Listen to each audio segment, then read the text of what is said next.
Social distancing का पालन करें, हाथ बार बार धोएं और जो भी प्रिकॉशन ले सकते हैं लें। आपकी जान हम सब लोगों के लिए बहुत कीमती है। सभी बुजुर्गों से मेरी हाथ जोड़ के अपील है। ये जो 6,923 केस पॉजिटिव हुए हैं, इनमें केवल 1300 केस इस टाइम अस्पतालों के अंदर हैं। 1476 केस केवल अभी अस्पतालों के अंदर हैं। लगभग मोटे मोटे तौर पे 7,000 केस मान लेते हैं पॉजिटिव हुए। 7,000 में से 1,500 के करीब केस जो हैं वो अस्पतालों के अंदर हैं। बाकी सारे केसेस या तो माइल्ड सिम्टम्स हैं और या एसिम्टोमेटिक हैं। और ये 1,500 केस जो अस्पतालों में हैं, इनमें भी 91 केस ऐसे हैं जो आईसीयू में हैं और 27 केस ऐसे हैं जो वेंटिलेटर पे हैं।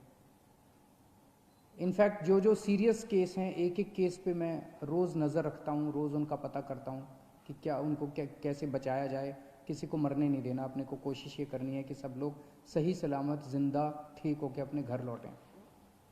तो हम ये देख रहे हैं कि अधिकतर केस जो है वो माइल्ड या एसिम्टोमेटिक है। लगभग 75% के करीब केसेस एसिम्टोमेटिक या माइल्ड केसेस हैं। उनका अब केंद्र सरकार ने आदेश निकाले हैं कि उनका इलाज अगर हम चाहें तो उनके घर पे भी हो सकता है, उनको अस्पतालों में आने की ज़रूरत नहीं है। उसका अब हम लोगों ने इंतजाम किया है। जो लोग एसिम्टोमेटिक होते हैं, जो लोग माइल्ड सिम्टम वाले होते हैं, जिनको थोड़ा सा बुखार है, थोड़ा सा खांसी है, ज़्यादा दिक्कत नहीं है, उन सब लोगों के घर पे इलाज का हमने इंतजाम किया है।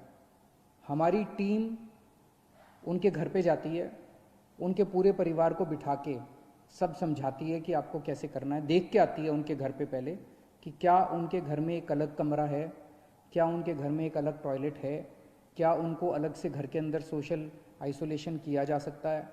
अगर उनके घर में ये सुविधाएं हैं तो फिर उस मरीज को अपने घर में ही उसका इलाज करने की इजाज़त दी जाती है।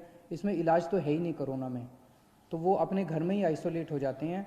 डेली हमारी टीम की तरफ से उनको फ़ोन जाता है, लगातार उनके टच में रहते हैं, उनको फ़ोन नंबर दे दिया जाता है। अगर उनको किसी भी तरह की तकलीफ़ हो तो वो हमसे संपर्क में रह सकते हैं। जिन लोगों के घर में ऐसे होम क्वारंटाइन करने के लिए अलग से कमरा नहीं है, उन लोगों के लिए फिर हम लोगों ने कुछ कोविड केयर सेंटर बनाए हैं, कोविड हेल्थ सेंटर बनाए हैं। वहाँ पे फिर उन लोगों को हम ले आते हैं। हमारे बहुत सारे ये जो कोविड की लड़ाई है, ये लड़ाई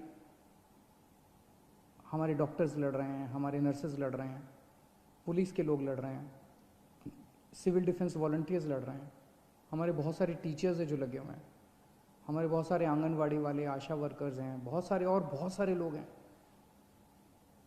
जो फ्रंट लाइन पे लड़ रहे हैं और वो अपनी एक तरह से मेहनत कर रहे हैं, जान जोखिम में डाल रहे हैं। हमारा फ़र्ज़ बनता है कि इनके लिए हम जो कुछ कर सकते हैं करें। कि हमारा Rajiv Gandhi super speciality hospital, जिसको कोविड हॉस्पिटल हमने डिक्लेयर किया है, उसके साथ हम लोगों ने 2-3 5 स्टार होटल्स अटैच कर दिए हैं। एक तरह से वो होटल्स भी अस्पताल का हिस्सा बन गए हैं। अगर कोई भी कोविड वॉरियर बीमार पड़ता है, कोविड हो जाता है उसको, तो उसका इलाज करने के लिए हमने अच्छी व्यवस्था करने के लिए 5 स्टार होटल्स में उसकी व्यवस्था की है। बताइए क्या गलत किया? मुझे तो लगता है कि हमें करना चाहिए, उनके लिए जो कुछ भी कर सकते हैं करना चाहिए। वो रात दिन 24 घंटे हमारे लिए मेहनत कर रहे हैं, अपनी जान दांव पे लगा के कर रहे हैं। उनको कोविड हो सकता है, अगर उनको कोविड हो जाए तो उनको ठीक करने की जिम्मेदारी तो हमारी है ना, फिर पूरे समाज की है, पूरे देश की है। मुझे कल बहुत दुख हुआ जब हमने ऑर्डर पास किया तो विपक्ष के लोगों ने इस ऑर्डर का खूब मजाक उड़ाया, इसकी खूब क्रिटिसिज्म किया कि इन लोगों को स्पेशल सुविधाएं क्यों दी जा रही हैं।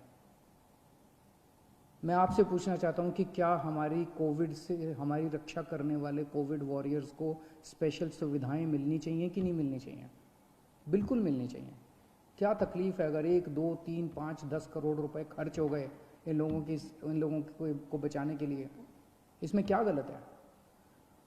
अगर हम 1 करोड़ रुपए कोविड से, अगर किसी भी कोरोना वॉरियर की डेथ होती है और अगर हम उसको 1 करोड़ रुपए दे दें, उसके परिवार को, उसको सम्मान राशि उसके परिवार को मरणोपरांत देते हैं, इसमें क्या दिक्कत है? अभी एक पुलिसमैन थे हमारे, अमित राणा जी, कुछ दिन पहले कोरोना की वजह से उनकी मौत हो गई। कोरोना से लड़ते लड़ते उनकी मौत हो गई, हमारी रक्षा कर रहे थे। उनके परिवार के लिए मैंने 1 करोड़ रुपए की सम्मान राशि का ऐलान किया। इसमें विपक्ष को क्यों तकलीफ है? मेरा सबसे यही निवेदन है कि ये टाइम राजनीति करने का नहीं है। ये टाइम सबको मिलके कोरोना से बचने के लिए हम क्या कर सकते हैं, देश के लिए क्या कर सकते हैं, समाज के लिए क्या कर सकते हैं, लोगों के लिए क्या कर सकते हैं, ये समय ये सोचने का है।